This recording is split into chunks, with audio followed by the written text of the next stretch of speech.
എല്ലാവർക്കും മിക്കു സ്റ്റോറിയിലേക്ക് സ്വാഗതം. ഇന്നൊരു ലോങ് വീഡിയോ ഒക്കെ എടുക്കാമെന്ന് വിചാരിച്ചിട്ടാണ് കേട്ടോ തുടങ്ങിയിട്ടുണ്ടായിരുന്നത്.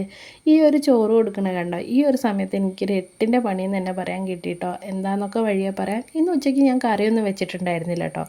ഇന്നലെ സൺഡേ ചിക്കൻ കറി ആയിരുന്നു. അപ്പോൾ അതിൻ്റെ ബാക്കിയുള്ളതുകൊണ്ട് ഞങ്ങളതെല്ലാം നാലാളും കൂടെ അതെല്ലാം കൂടി കഴിച്ച് ഒപ്പിച്ചു കേട്ടോ.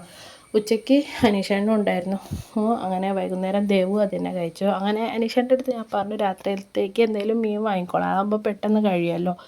നാളെ ആണെങ്കിൽ ചിക്കൻ കഴിക്കാനും പറ്റില്ല, കർക്കിടകവാവിൻ്റെ നോൽമ്പാണ്. അപ്പം ആൾ വാങ്ങിക്കൊണ്ടുവന്ന് ഈ ഒരു കൂന്തളാണ് കേട്ടോ. പിന്നെ അത് നമുക്ക് നന്നാക്കല്ലാതെ വേറെ വഴിയൊന്നുമില്ല. കുറേ സമയം എടുത്തു കേട്ടോ ഇതൊന്ന് നന്നാക്കി എടുക്കാൻ. കൊണ്ട് തന്നത് 7:30 ആയിട്ടുണ്ട്. എല്ലാവർക്കും വിശപ്പും തുടങ്ങിയിട്ടുണ്ട്. ഇന്നാണെങ്കിൽ മിക്കുവിന് ഞാൻ വൈകുന്നേരം കാര്യമായിട്ടൊന്നും കൊടുക്കാത്തതുകൊണ്ട് മിക്കു നല്ല വിശക്കുന്നുണ്ടെന്ന് പറഞ്ഞുകൊണ്ടിരിക്കുന്നുണ്ട്. അപ്പോൾ എൻ്റെ ഒരു ലെവലൊക്കെ മാറിക്കൊണ്ടിരിക്കുകയാണ്. ഞാൻ റോസ്റ്റ് ചെയ്യാമെന്നൊക്കെ വിചാരിച്ചു. പിന്നെ റോസ്റ്റ് ഒന്നും ചെയ്യാൻ ഞാൻ നിന്നില്ല. പെട്ടെന്ന് തന്നെ ഒരു തട്ടുകൂട്ടി കറി ഉണ്ടാക്കാമെന്ന് വിചാരിച്ചു കേട്ടോ. മിക്കു പൊതുവേ മീനൊന്നും കഴിക്കില്ല.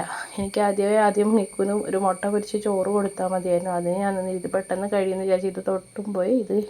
ഇനി എന്തായാലും ഇതൊന്ന് അടുപ്പത്താക്കിയിട്ട് അവൾക്കുള്ള മുട്ട വറുത്തിട്ട് ചോറ് കൊടുക്കാം. ഞാനിങ്ങനെ പറയുന്നുണ്ട് ഇപ്പോൾ ആക്കിത്തരാം. അപ്പം ഞാൻ ഇതെല്ലാം കൂടി ഒരുമിച്ച് അരിഞ്ഞിട്ട് ഒരുമിച്ച് വഴറ്റിയെടുത്തിട്ടൊരു തട്ടിക്കൂട്ട് കറി ആക്കാമെന്ന് വിചാരിച്ചു കേട്ടോ. കാരണം സെപ്പറേറ്റ് ഒന്നും വഴറ്റിയെടുക്കാനുള്ള സമയമില്ല. 8:30 കഴിഞ്ഞിട്ടുണ്ട്. 8 മണിയാകുമ്പോഴേക്കും എല്ലാവരും ഫുഡൊക്കെ കഴിക്കുന്നതാണ്. ഇന്നിപ്പോൾ നന്നായിട്ട് വൈകി കേട്ടോ. അപ്പോൾ എല്ലാവർക്കും വിശപ്പ് തുടങ്ങിയിട്ട് ഈ പറയുന്ന എനിക്കും വിശക്കുന്നുണ്ട് കേട്ടോ. അങ്ങനെ എല്ലാം കൂടി എന്തൊക്കെയോ കാണിച്ച് കൂട്ടിയിട്ടുണ്ട്. പക്ഷേ ടേസ്റ്റിനൊന്നും ഒരു കുറവുണ്ടായിരുന്നില്ല. എല്ലാം കൂടി ഒരുമിച്ചിട്ട് വഴറ്റിയെടുത്തു. മസാലപ്പൊടി ഇട്ടു, അതുപോലെ തന്നെ കൂന്തലും അതിലേക്ക് ഇട്ടിട്ടൊന്ന് വഴറ്റിയെടുത്തിട്ട് വഴറ്റിയല്ല, ഒന്ന് ജസ്റ്റ് ഒന്ന് ഇളക്കി, ഒന്ന് മസാലയെല്ലാം ആവാൻ വേണ്ടിയിട്ടൊന്ന് ഇളക്കിയിട്ട് ഒന്ന് കുറച്ച് ചൂടുവെള്ളം ഒഴിച്ചിട്ട് വേവിക്കാൻ വെച്ചതാണ് കേട്ടോ. അതിനിടയ്ക്കാണെങ്കിൽ എൻ്റെ അടുത്ത് ഉപ്പിടാൻ മറക്കുന്നു പോകുന്നുണ്ട്. കാരണം പിന്നെ ഇങ്ങനെ അമ്മയെ വിശക്കുന്നു എന്നിങ്ങനെ പറഞ്ഞിട്ട് മസാലപ്പൊടി തന്നെ മുളകൊക്കെ കുറഞ്ഞു പോയിട്ടുണ്ടായിരുന്നു. അങ്ങനെ വീണ്ടും അതൊക്കെ എടുത്തിട്ട് ഞാൻ ഒരു അല്പം ചൂടുവെള്ളം ഒഴിച്ചിട്ട് ഞാൻ അതൊന്ന് വേവിക്കാൻ വേണ്ടിയിട്ട് വെച്ചു കേട്ടോ. അപ്പോൾ ഇനി പെട്ടെന്ന് തന്നെ മോൾക്കുള്ള മുട്ട ഒന്ന് വറുത്തെടുക്കണം. തൊട്ടടുത്ത അടുപ്പത്തുനിന്ന് മുട്ട വറുത്തെടുക്കാൻ വേണ്ടി വെച്ചു. അത് വലിയ അടുപ്പത്തുമായിരുന്നു വെച്ചിട്ടുണ്ടായിരുന്നത്. ദോശക്കല്ല് ഓവറായിട്ട് ചൂടായിട്ടുണ്ടായിരുന്നു. കരിഞ്ഞു പോയിട്ടില്ല, അടിക്ക് ജസ്റ്റ് ഒന്ന് പറ്റിക്കിടക്കുന്നുണ്ടായിരുന്നു. ഇന്ന് ഞാനത് മറിച്ചിടാനൊന്നും പറ്റില്ല, എങ്ങനെയൊക്കെ പൊഴിഞ്ഞൊക്കെ പോയി. എന്നിട്ട് ഞാനതൊന്നും അവളെ അറിയിച്ചില്ല. ചില സമയങ്ങളിലൊരു വാശിയുണ്ട്, മുട്ട പൊട്ടിപ്പോകുന്നൊന്നും താല്പര്യമില്ല. അങ്ങനെ ഞാൻ ചോറെടുത്ത് വേഗം ആ മുട്ട വറുത്തത് മാത്രം കൂട്ടിയിട്ട് കഴിക്കും കേട്ടോ. ചില ദിവസങ്ങളിൽ അങ്ങനെയാണ് കഴിക്കുക. പച്ചക്കറി കൂട്ടും, മീൻ അങ്ങനെ കൂട്ടുന്നില്ല. ആദ്യമൊക്കെ കൂട്ടാറുണ്ടായിരുന്നു. ഇപ്പോൾ ഒരു വർഷത്തോളമൊക്കെ മീൻ തീരെ കഴിക്കാതായിട്ട്. അപ്പോൾ എന്താന്ന് ചോദിക്കുമ്പോൾ എനിക്ക് മുള്ള് പേടിയാന്നൊക്കെയാണ് പറയാം. അപ്പോൾ ഇന്ന് മുട്ട മാത്രം കൂട്ടിയിട്ട് കഴിക്കുന്നത്. ഉച്ചയ്ക്ക് കോവയ്ക്കായിരുന്നു ഉപ്പേരി വെച്ചിട്ടുണ്ടായിരുന്നു, അതും കഴിച്ചില്ല. ഈ ഒരു സമയത്താണ് എൻ്റെ മുടിയിലൂടെ ഒരു വലിയ കട്ടുറുമ്പ് ചെവിയിൽ പോകുന്നത്. ചെവിയിൽ കടിച്ച് ആകെ അലമ്പായി, എന്തൊക്കെയോ കാട്ടിക്കൂട്ടിട്ടോ. പിന്നെ മോൾക്ക് ചോറ് കൊടുത്ത് പകുതിയോളം കൊടുത്തു കഴിഞ്ഞതിന് ശേഷമാണ് ഈ ഒരു സംഭവം. അതാണ് ഞാൻ പറഞ്ഞത് ഇങ്ങനെ പണി കിട്ടിയെന്നുള്ള കാര്യം.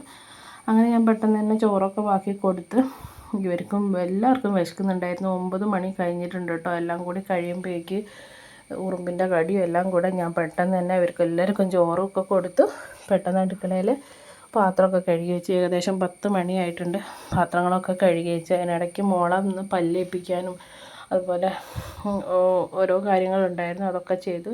എനിക്കാണെങ്കിൽ ഇന്ന് ഞാൻ നല്ല രീതിയിൽ വീഡിയോ എടുക്കാനും അതുപോലെ എനിക്കാണെങ്കിൽ പെൻഡിങ് ആയി കിടക്കുന്നത് ഒരുപാട് പഠിക്കാനും ഉണ്ടായിരുന്നു കേട്ടോ. അങ്ങനെ ഞാൻ 10 മണിയൊക്കെ ആയോട് എൻ്റെ എല്ലാ പണികളും തീർത്ത് ഞാൻ അടുക്കളയൊക്കെ ഒന്ന് ക്ലീനാക്കി ഇട്ടിട്ട് ഞാൻ പാത്രങ്ങളൊക്കെ ക്ലീനാക്കിയിട്ടതിന് ശേഷം അകത്തൊക്കെ ഒരുപാട് അടിച്ച് വാരാൻ വേണ്ടിയിട്ടുണ്ടായിരുന്നു. സന്ധ്യ സമയത്ത് അടിച്ച് വാരി ഇട്ടതാണ്. പക്ഷേ ഇവരിങ്ങനെ കളിച്ചിട്ട് ഒന്നായിട്ട് പേപ്പറും അതും ഇതൊക്കെ വലിച്ച് വാരിയിടും. അപ്പോൾ എല്ലാവരുടെയും നല്ലപോലെ വൃത്തിയാക്കി അടിച്ച് വാരിയിട്ട് അപ്പോഴേക്കും അച്ഛനും മോളും ഉറങ്ങിയിട്ടുണ്ടായിരുന്നു. അവർ തന്നെ പല്ലൊക്കെ തേച്ച് വന്ന് അവർ തന്നെ ഞാൻ പല്ല് തേപ്പിച്ച് കൊടുത്ത് അകത്തേക്ക് ആക്കിയിട്ടുണ്ടായിരുന്നു. അപ്പോൾ അച്ഛനും മോളും കൂടെ കിടന്നുറങ്ങി. പിന്നെ ഇപ്പം തന്നെ ഒരു 11-11:30 ആയിട്ടുണ്ട് കേട്ടോ. അപ്പോൾ ദേവ് കിട്ടിയ ചാൻസിന് അച്ഛൻ്റെ ഫോണെടുത്ത് വീഡിയോ കാണുകയാണ്. അപ്പം ഞാൻ പഠിക്കാൻ വേണ്ടിയിട്ടിരുന്നു കേട്ടോ.